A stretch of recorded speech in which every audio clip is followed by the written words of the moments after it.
جب بابل شہر میں نمرود کی جھوٹی خدائی کا ناقوس بج رہا تھا اور شہر کے ہر دروازے پر اس کے ہم شکل بت رکھے گئے تھے، اور جو شہر میں داخل ہوتا اس کے لیے لازم تھا کہ اس بت کو سجدہ کرے، اور اگر وہ سجدہ کر کے نہیں گزرتا تھا تو اس نے سسٹم ایسا رکھا تھا کہ گھنٹیاں بجنے لگ جاتی، اس لیے چاروں ناچار ہر شخص کو اس کے بت کے آگے سجدہ ریز ہونا پڑتا تھا۔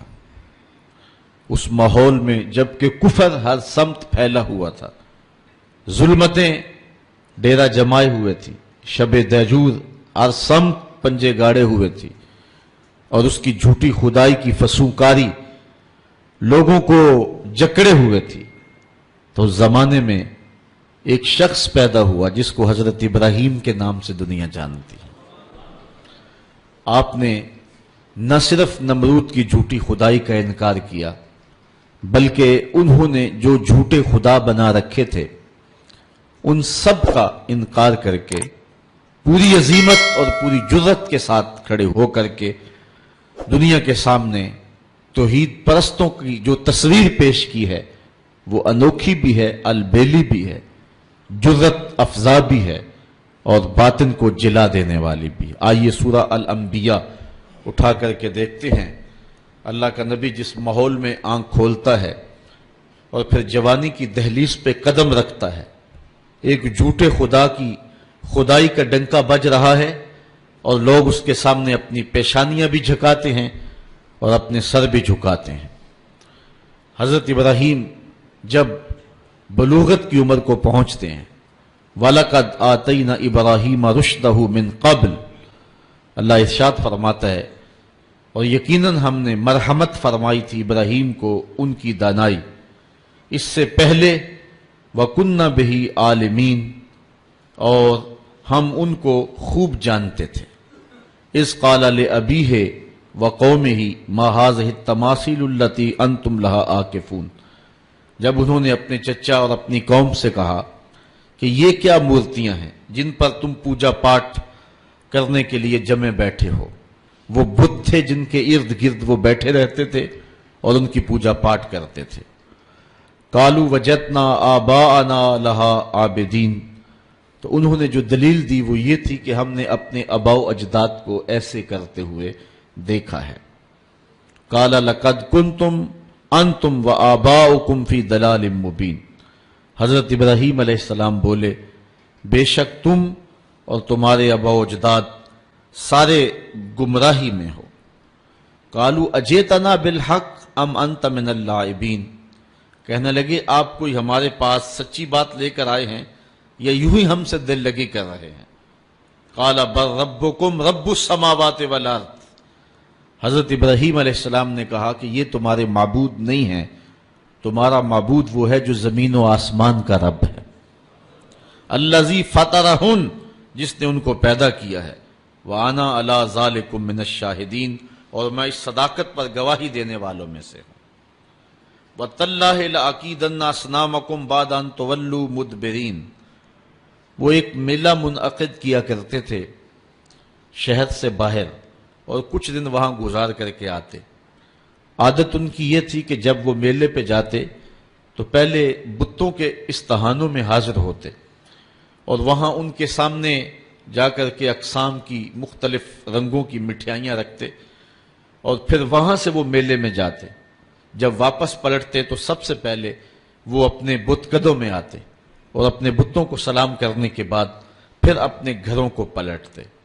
ہمیں جو طریقہ دیا گیا ہے، میرے اور آپ کے آقا و مولا جب بھی کبھی سفر پہ تشریف لے جاتے تو حضور سب سے آخری منزل مسجد کو رکھتے تھے۔ مسجد سے نوافل پڑھنے کے بعد حضور سفر پر روانہ ہوتے، اور جب واپس حضور تشریف لاتے تو سب سے پہلے مسجد میں جلوہ فراز ہوتے۔ تو ان کا انداز اپنے بتوں کے لیے یہ تھا، اور اہل ایمان کا اپنے رب کے حضور شکرانے اور نذرانے اور محبتوں کے اظہار کا طریقہ یہ متعین اور مقرر کیا گیا ہے۔ خیر، انہوں نے حضرت ابراہیم کو بھی دعوت دی کہ آپ چلے اور ہمارے ساتھ میلے میں شریک ہوں۔ حضرت ابراہیم علیہ السلام نے کہا کہ میں تمہارے اس میلے میں کیسے شریک ہو سکتا ہوں جہاں بت پرستی ہوگی، میں تو تمہارے عمل اور رویے سے پہلے ہی بیزار ہوں۔ تو خیر وہ اپنے بتوں کے سامنے طرح طرح کی مٹھائیاں رکھ کر کے میلے پہ چلے گئے۔ انہیں سان گمان بھی نہیں تھا جو کچھ ہوا ان کے آنے کے بعد۔ حضرت ابراہیم علیہ السلام نے اس موقع کو غنیمت جانا اور ہاتھ میں کلہاڑا پکڑا۔ یہ سورہ الانبیاء ہے۔ سورہ الصافات اٹھائیں، اللہ تعالیٰ جل شانہ نے وہاں سورہ الصافات کے اندر حضرت ابراہیم علیہ السلام کے اس ارادے کی تکمیل کو جو انہوں نے یہاں کیا تھا کہ میں ایک دن تمہارے بتوں سے نپٹ لوں گا، تو آپ ان کے بت خانے کے اندر کلہاڑا لے کر کے تشریف لائے۔ فراغ الی آلہتہم، ان کے بتوں کے پاس حضرت ابراہیم آئے۔ فقال الا تاکلون، ان کے سامنے انواع و اقسام کے کھانے پڑے تھے۔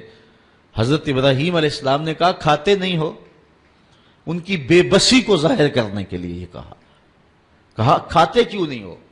اب وہ بیچارے کیا جواب دیتے؟ پتھر اور مٹی کے بنے ہوئے مادوؤں کی منہ میں کون سی زبان تھی کہ جو ما فی الضمیر کا اظہار کر پاتے؟ تو حضرت ابراہیم علیہ السلام نے ان کی مسلسل خاموشی کے بعد فرمایا ما لکم لا تنطقون، بولتے کیوں نہیں ہو؟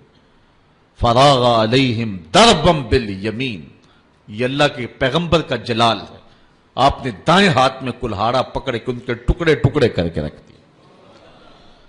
کسی کا کان کاٹ دیا، کسی کا سر کاٹ دیا، کسی کی ٹانگیں توڑ دیں، اور کسی کے بدن کے حصے بکھرے کر دیے، کسی کا ویسے ہی کچھ نہ چھوڑا، اس کے بالکل ٹکڑے کر دیے، بجری بنا کے رکھ دیے۔ لیکن ان کا جو بڑا بت تھا اس استحان کے اندر، اس کو کچھ نہ کہا اور کلہاڑا اس کے کندھے پہ رکھ دیا۔ اب قرآن مجید میں یہاں سورہ انبیاء میں جو اس واقعہ کو بیان کیا ہے وہاں انداز دیکھیے۔ آپ نے فرمایا وَتَاللَّهِ لَأَكِيدَنَّ أَصْنَامَكُمْ بَعْدَ أَن تُوَلُّوا مُدْبِرِينَ، جب تم پلٹ کے پیٹھ پھیرتے ہوئے آؤ گے تو میں تمہارے بتوں کے ساتھ جو ہے کوئی سلوک کروں گا، ان کا بندوبست کر لوں گا۔ فَجَعَلَهُمْ جُزَازًا، تو پس آپ نے ان کو ریزہ ریزہ کر ڈالا۔ إِلَّا كَبِيرًا لَهُمْ، لیکن جو ان کا بڑا بت تھا حضرت ابراہیم علیہ السلام نے اس کو کچھ نہیں کہا۔ یہ نہیں کہ اس پر غصہ نہیں تھا، بلکہ ایک حکمت تھی، اس قوم کو رسوا کرنا تھا اور اس قوم کو لاجواب کرنا تھا، ان کے سامنے ان بتوں کی حیثیت رکھنی تھی۔ تو حضرت ابراہیم علیہ السلام نے بڑے بت کو کچھ نہیں کہا۔ لعلہم الیہ یرجعون، تاکہ وہ لوگ اس افتاد کے بارے میں اس کی طرف رجوع کریں۔ اب قوم جب واپس آئی تو معمول ان کا یہی تھا کہ وہ پہلے بت خانے میں آیا کرتے تھے۔ جب وہ بت خانے میں داخل ہوئے تو عجیب تماشا دیکھا کہ جن بتوں سے وہ مرادیں مانگا کرتے تھے، جن سے بارش کی دعائیں کیا کرتے تھے، اور جن کے ساتھ ان کی حکومت، سیاست، ان کا معاش، ان کی معاشرت وابستہ تھی، ان کے حصے بکھرے پڑے ہوئے دیکھے اور ان کی ٹانگیں ٹوٹی ہوئی دیکھی تو بہت پریشان ہوئے۔ قالوا من فعل هذا بآلهتنا انه لمن الظالمین، کہنے لگے ہمارے ان خداؤں کے ساتھ یہ سلوک کس نے کیا ہے؟ جس نے یہ کام کیا ہے وہ ظالموں میں سے ہے۔ غصے سے پیچ و تاب کھانے لگے کہ برا حال ہوا ہے، دھڑن تختہ کر کے رکھ دیا اور ان کے جسم کے ٹکڑے بکھرے ہیں بت خانے کے اندر، مٹھائیاں بکھری ہوئی ہیں، پلیٹیں بکھری ہوئی ہیں۔ تو کہنے لگے یہ کسی نے بہت برا کیا، سخت ظلم کیا ہے، زیادتی کی ہے۔ قالوا سمعنا فتى يذكرهم يقال له ابراہیم، کہنے لگے چند آدمیوں نے ان لوگوں میں سے کہا ایک نوجوان کو سنا ہے جو ان بتوں کا ذکر برائی سے کرتا ہے، اس کا نام ابراہیم، ورنہ اس بھرے ماحول میں ان بتوں کے ساتھ یہ سلوک بھلا کون کر سکتا ہے؟ ان بتوں کی ہیبت سے سارے خائف ہیں۔ ایک بندہ ہے اس پورے معاشرے کے اندر جو جرأت کے ساتھ ان بتوں کے خلاف بولتا ہے، اس کو ابراہیم کہتے ہیں، یہ سب کچھ اسی کا کیا دھرا ہوگا۔ قالوا فاتوا به علی اعین الناس لعلهم یشهدون، کہنے لگے پھر پکڑ کر لاؤ اسے سب لوگوں کے سامنے لوگوں کے روبرو وہ اس کے متعلق کو شہادت دیں. جن لوگوں نے اس شخص کو، ابراہیم کو، ان بتوں کی برائی بولتے ہوئے دیکھا ہے، وہ کہیں کہ واقعی یہ بتوں کا مخالف ہے، اور یہ الزام ہم اس پہ لگائیں کہ اس نے یہ کیا ہوا ہوگا، اور پھر اس کو سزا دیں. حضرت ابراہیم علیہ السلام لے آئے گئے اور ان کو پکڑ کر کے گرفتار کر کے جو ہے وہ بادشاہ کے دربار میں حاضر کر دیا گیا. آیان سلطنت بھی بیٹھے ہیں، وزراء بھی بیٹھے ہیں، مشیر بھی بیٹھے ہیں، خود نمرود بھی بیٹھا ہے، پجاری بھی، اور ان استہانوں کے اور ان بت خانوں کے پروہت بھی بیٹھے ہوئے ہیں، منتیں ماننے والے، دعائیں مانگنے والے، ان کو اپنا معبود سمجھنے والے، اپنی پیشانی ان کے چرنوں میں رکھنے والے سارے بیٹھے ہیں اور اپنے بتوں کی بدحالی پہ پیچ و تاب کھا رہے ہیں.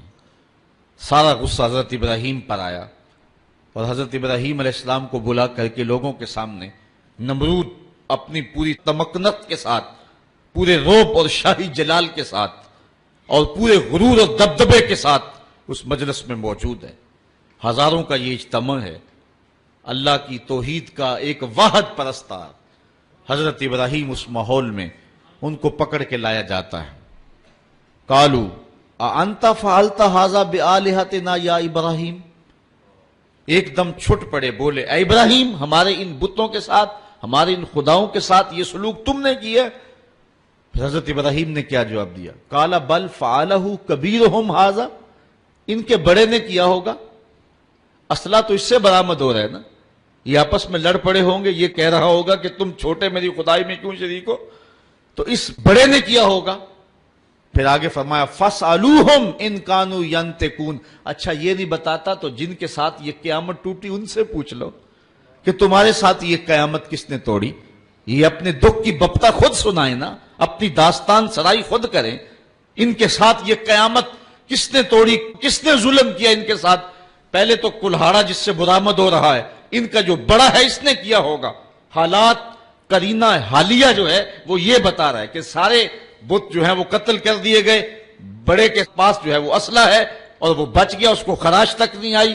یقیناً ان کی آپس میں کوئی لڑائی ہو گئی ہوگی، اس بڑے نے چھوٹوں پہ حملہ کر دیا اور ان کے ٹکڑے ٹکڑے کر کے رکھ دیا اور خود سلامت رہا، تو اس نے کیا ہوگا.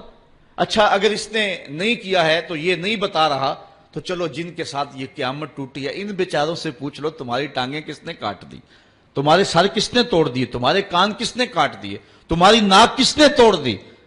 حضرت ابراہیم علیہ السلام کے لفظوں کی کاٹ کلہاڑے کی کاٹ سے بھی زیادہ تھی. اللہ اکبر، اللہ کا نبی بول رہا ہے اور نمرود کا دربار ہے، سارے مخالف ہیں، بتوں کے ماننے والے اور ان کو اپنا معبود برحق سمجھنے والے. ایک جوان اللہ کی توحید کا واحد پرستار میدان عمل میں کھڑا ہے. حضرت ابراہیم علیہ السلام نے ذرا لفظوں کی کاٹ دیکھیے اور حضرت ابراہیم کا لہجہ دیکھیے. قالا بل فعلہ کبیرہم ھذا، ان کے اس بڑے نے کیا ہوگا. فاسألوہم، اب کوئی وقفہ دیے بغیر، فا تاکیبیہ ہے اور سما اور فا میں فرق یہ ہے کہ جب سما بولا جاتا ہے تو اس میں تاکیب فی الفور نہیں ہوتی، اور جب فا عربی میں بولا جاتا ہے تو اس میں تاکیب فی الفور ہوتی ہے. یعنی ان کو وقفہ دیے بغیر ایک حملے کے اوپر دوسرا حملہ کیا. فاسألوہم، ان سے پوچھ لو. اور پھر بتوں کی بے بسی کو بھی ساتھ بیان کر کے فوراً کہا ان کانوا ینطقون، اگر یہ بولتے ہیں تو اپنی دکھ کی کہانی بیان کریں، اپنے درد اور اپنے دکھڑے کو بیان کریں کہ یہ قیامت ان پر کس نے توڑی ہے. فرجعوا الی انفسہم، پھر وہ اپنے اندر پلٹے. ضمیر تو ہوتا ہے، اندر سے آواز تو آتی ہے، پھر وہ اپنے ضمیر کی طرف پلٹے. فقالوا انکم انتم الظالمون، اور پھر بولے بے شک تم خود ہی ظالم ہو. ان سے توقعات وابستہ کیے ہوئے ہو جو اپنے وجود کی سلامتی اور اپنے وجود کی بقا کی ضمانت بھی نہیں دے سکتے، اور پھر ان کے اوپر حملہ آور ہو تو دفاع بھی نہیں کر سکتے. دفاع تو دور کی بات ہے، اپنے دکھ کی کہانی بھی نہیں سنا سکتے. ان پر ظلم کس نے کیا اس بپتا کو بھی نہیں کہہ سکتے. تو جو اتنے مجبور اور اتنے بے بس ہیں تو وہ تمہیں کیا دے گی. ایک دم وہ اپنے اندر پلٹے، ضمیر اندر سے گھنٹیاں بجانے لگا. ابراہیم کھڑے ہیں اور اللہ کی توحید کا پیغام دے رہے ہیں. وہ اپنے اندر جھکے اور کہا کہ تم خود ہی ظالم ہو. ثم نکسوا علی رؤوسہم، پھر وہ اوندے ہو کر پلٹ گئے. اندر کی ظلمت، اندھیرا اور ان بتوں کا وہ پیار جو ان کے اندر رچا بسا تھا، پھر وہ دوبارہ پلٹے اور حضرت ابراہیم سے مخاطب ہو کے کہا لَقَدْ عَلِمْتَ مَا هَؤُلَاءِ يَنْطِقُونَ. لجاجت تھی لہجے میں، بانکپن نہیں تھا، چونکہ جھوٹ کے لہجے کے اندر جو ہے وہ کڑک نہیں ہوتی، کھنک نہیں ہوتی، اس لیے لجاجت کے لہجے میں بولے ابراہیم تو جانتا ہے یہ بیچارے بولتے نہیں. بس ان کے یہ کہنے کی دیر تھی کہ اللہ کا نبی اٹھ کے کھڑا ہو گیا. اب سنو حضرت ابراہیم علیہ السلام کے لہجے کا بانکپن دیکھیے. قرآن مجید میں توحید کے عنوان سے حضرت ابراہیم کی تقریر کے یہ لفظ جو ہیں، ذرا ان لفظوں کی کاٹ دیکھیے اور الفاظ کی اٹھان دیکھیے، ابراہیم علیہ السلام کے لہجے کا حسن دیکھیے اور پھر قرآن کا معجزہ دیکھیے. میرے پاس وہ لہجہ نہیں ہے کہ ان لفظوں کو اس انداز سے پڑھ سکوں کہ وحی کے پڑھنے کا جو طریقہ اور سلیقہ اہل زبان رکھتے ہیں، لیکن میرے ٹوٹے ہوئے لہجے کے اندر بھی آپ ان لفظوں کا حسن ملاحظہ کر سکیں گے کہ کس قدر اللہ کے نبی حضرت ابراہیم علیہ السلام کھڑے ہو کر کے اللہ کی توحید پر گفتگو کر رہے ہیں، اور یہ موقع حضرت ابراہیم تلاش کر رہے تھے، اور یہ سارا جو کچھ کیا تھا اس موقع کو پیدا کرنے کے لیے حضرت ابراہیم نے کیا تھا. اب حال یہ ہے کہ نمرود بھی بیٹھا ہے، اس کے آیان سلطنت بھی بیٹھے ہیں، وزراء مشیر بھی بیٹھے ہیں، حکمران طبقہ بھی بیٹھا ہے، عوام بھی بیٹھے ہیں، پروہت بھی بیٹھے ہیں، پجاری بھی بیٹھے ہیں، سارے بیٹھے ہوئے ہیں. اور حضرت ابراہیم علیہ السلام جب حجت پوری کر لی اور ان کو کہا ان سے پوچھ لو، بڑے نے کیا ہوگا، اچھا یہ بولتے ہیں تو ان سے سوال کر لو، تو وہ اپنے ضمیر کی طرف لوٹے اور پھر پلٹ آئے دوبارہ گمراہی کی طرف. لہجے میں جو ہے وہ توتلا پن تھا، رک رک کے کہہ رہے تھے، لجاجت تھی، ٹپک رہی تھی لہجے کے اندر، بے بسی تھی. حکمران ہونے کے باوجود اتنا طبقہ ایک تنہا شخص سے مخاطب نہیں ہو رہا اور آنکھیں ملانے کے قابل نہیں ہے، جھکی نظریں ہیں، زبان بل کھا رہی ہے، لجاجت ہے، پیشانی اور بدن پہ پسینہ چھوٹا ہوا ہے، اور کفر کے یہ سرغنے لجاجت برے لہجے میں کہتے ہیں لَقَدْ عَلِمْتَ مَا هَؤُلَاءِ يَنْطِقُونَ. ابراہیم تو جانتا ہے یہ بیچارے بولتے تو نہیں، ان سے کیا پوچھیں، یہ تو بولتے نہیں ہیں. بس یہ کہنے کی دیر تھی، اللہ کا نبی کھڑا ہوا. اب سنو حضرت ابراہیم کا لہجہ. قَالَ أَفَتَعْبُدُونَ مِن دُونِ اللَّهِ مَا لَا يَنْفَعُكُمْ شَيْئًا وَلَا يَضُرُّكُمْ أُفٍّ لَّكُمْ وَلِمَا تَعْبُدُونَ مِن دُونِ اللَّهِ أَفَلَا تَعْقِلُونَ. حضرت ابراہیم علیہ السلام نے فرمایا ان کو پوچھتے ہو اللہ کے علاوہ جو نہ نفع دے سکے نہ نقصان پہنچا سکے. اب ایک اور دیکھیے وار کلہاڑے کا، اُفٍّ لَّكُمْ.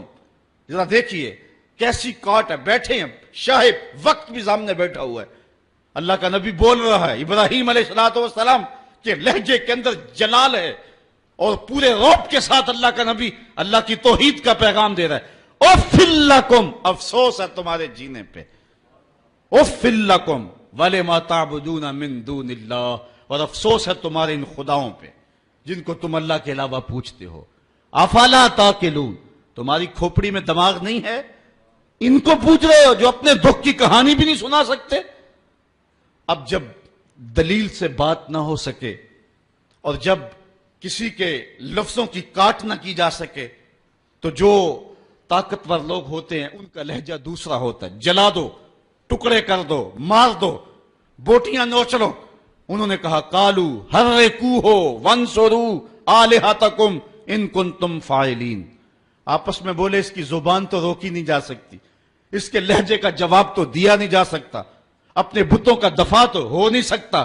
ہمارے اس معاشرے میں یہ ایک شخص کھڑا ہو گیا اور ہمارے بتوں کے خلاف بول رہا ہے، اب اس کا جواب تو تم دے نہیں سکتے، اس طرح کرو کہ اس کو جلا کے راکھ کر دو. آج جو ٹیری جونز نے امریکہ کے اندر کتاب رحمت کے ایک نسخے کو جلانے کا اعلان کیا ہے، یہ اپنی شکست کا اعلان کیا ہے. قرآن کی صداقت کے آگے بول نہیں سکا ہے. قرآن کا یہ نعرہ، اگر اس کتاب رحمت میں تمہیں شک ہے تو اس کی مثل ایک سورت ہی لا کے دکھاؤ. یہ قرآن کا چیلنج آج بھی موجود ہے. بیروت میں، شام میں، فلسطین میں، مصر میں اور اسرائیل کے اندر کتنے یہودی ہیں جو بائی برتھ عربی ہیں، اور وہ عربی کو اچھی طرح سے جانتے ہیں. یہ چیلنج ان کو دیا گیا ہے، لاؤ نا قرآن کی مثل ایک صورت.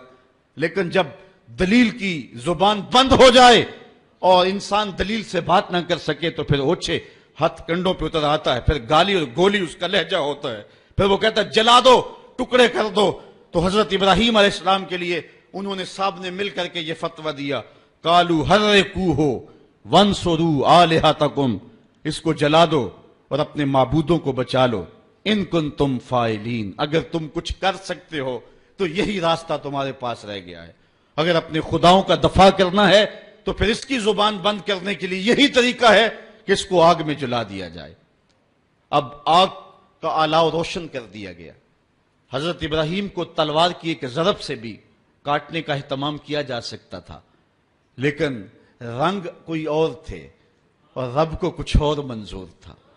ایک چخا تیار کی گئی اور مفسرین لکھتے ہیں کہ اتنی بڑی تھی کہ اگر اوپر سے فضا سے کوئی پرندہ گزرتا اور اس سے اٹھنے والی گرمی اور حرارت اور حدت سے وہ جل بن کر کے کباب بن کر کے نیچے جو ہے وہ گر جاتا. اب جب چخا جلالی روشن کر لی، اب ابراہیم علیہ السلام گرفتار ہیں اور ان کو پکڑ کے آگ میں ڈالیں تو کیسے ڈالیں، قریب تو جایا نہیں جاتا. ایک منجنیق تیار کی، اس کے ایک پلڑے میں حضرت ابراہیم علیہ السلام کو بٹھایا، ان کے بدن پہ رسیاں جو ہے وہ باندھی اور ان کو جکڑ کر کے اس منجیق میں رکھا کہ اس کو گھما کر کے اس آگ میں ڈال دیں گے. جب منجیق کو گھمایا جانے لگا، کارکنان قضا و قدر میں کوہرام مچ گیا. مالک اس دھرتی پہ تیرا ایک ہی تو پرستار ہے، تیرا ایک ہی تو پوجنے والا ہے، اگر یہ بھی نہ رہا تو پھر تیری توحید کا اعلان کون کرے گا. لیکن فطرت مسکرا کے کچھ اور کہہ رہی تھی، فانوس بن کے جس کی حفاظت ہوا کرے، وہ شمع کیا بجھے جسے روشن خدا کرے. حضرت ابراہیم علیہ السلام اس منجیق میں ڈال لیے گئے. ذرا دیکھیے توحید پرست کا لہجہ، جس دھج سے کوئی مقتل میں گیا وہ شان سلامت رہتی ہے، اس جان کی کچھ پرواہ ہی نہیں، یہ جان تو آنی جانی ہے. ابراہیم علیہ السلام کے بارے میں ان کا خیال تھا کہ جب جلتی ہوئی آگ کے بھڑکتے ہوئے شعلے دیکھیں گے تو اپنے موقف سے رجوع کر لیں گے. لیکن جن کے اندر چراغ توحید روشن ہو، بھلا وہ ان بھڑکتے ہوئے شعلوں کو خاطر میں کیسے لاتے ہیں. حضرت ابراہیم علیہ السلام چرخی میں بیٹھے اور جب اس چرخی کو گھمایا گیا، حضرت جبریل امین حاضر ہو گئے. عرض کہی، اے ابراہیم، میں اللہ کے ہاں قرب خاص رکھتا ہوں اور میرا آنا جانا سدرہ تک ہے. اگر اللہ سے کچھ کہنا ہے تو مجھے کہیے، میں اللہ کی بارگاہ میں عرض کر دیتا ہوں. تو حضرت سیدنا ابراہیم علیہ السلام بولے کہ اے جبریل، تیری مہربانی پیشکش کی، مجھے تیرے سے کوئی حاجت نہیں ہے. جبریل نے عرض کی کہ اچھا چلو اپنے رب سے خود ہی عرض کر لیجئے، اس مشکل اور آڑے وقت میں آپ کی حفاظت کی جائے. آپ کی حفاظت اس قاض کی حفاظت ہے، آپ کا بچ جانا دین اسلام کا بچ جانا ہے، اس لیے آپ خود عرض کر لیجئے. حضرت ابراہیم بولے، اے جبریل امین، مجھے یہ بتاؤ، کافروں کے دل میں یہ بات کس نے ڈالی کہ میرے لیے آگ کے یہ الاؤ روشن کیے جائیں؟ کہا رب جلیل نے. کہا اگر جلیل کی یہ مرضی ہے تو پھر خلیل کی بھی یہی مرضی. جے سونا میرے دکھ وچ راضی تے میں سکھ نو چلے ڈاواں، اگر اس کی رضا ہے کہ میں جلوں تو میں 100 بار جلنے کے لیے تیار ہوں. اچھا، انہوں نے اس منجنیق کو گھما کر کے حضرت ابراہیم علیہ السلام کو آگ میں ڈالا. حوروں کی چیخیں نکل رہی تھی، عرش مولا تھرا رہا تھا. کارکنان قضا و قدر پریشان تھے کہ دھرتی پر ایک ہی رب کی توحید کا متوالا اور اس کو بھڑکتی ہوئی آگ کے شعلوں پہ ڈالا جا رہا ہے. لیکن قدرت نے جو دکھلانا تھا وہ کچھ اور تھا. جب حضرت ابراہیم کو گھما کر کے آگ میں ڈال دیا گیا، ادھر حضرت ابراہیم آگ میں پہنچے، ادھر آگ کو رب کا سندیسہ پہنچا. قلنا یا نارو کونی بردم و سلامن علی ابراہیم. ہم نے آگ سے کہا، اے آگ ٹھنڈی ہو جا، اتنی ٹھنڈی بھی نہ کہ میرے خلیل کو سردی لگ جائے، ٹھنڈی بھی سلامتی کی ہونا، میرے ابراہیم پہ ٹھنڈی ہو جا. حضرت ابراہیم علیہ السلام اس آگ میں آ گئے. باہر تو بڑکتے ہوئے شعلے تھے، اندر جنت کی ہوائیں چل رہی تھی.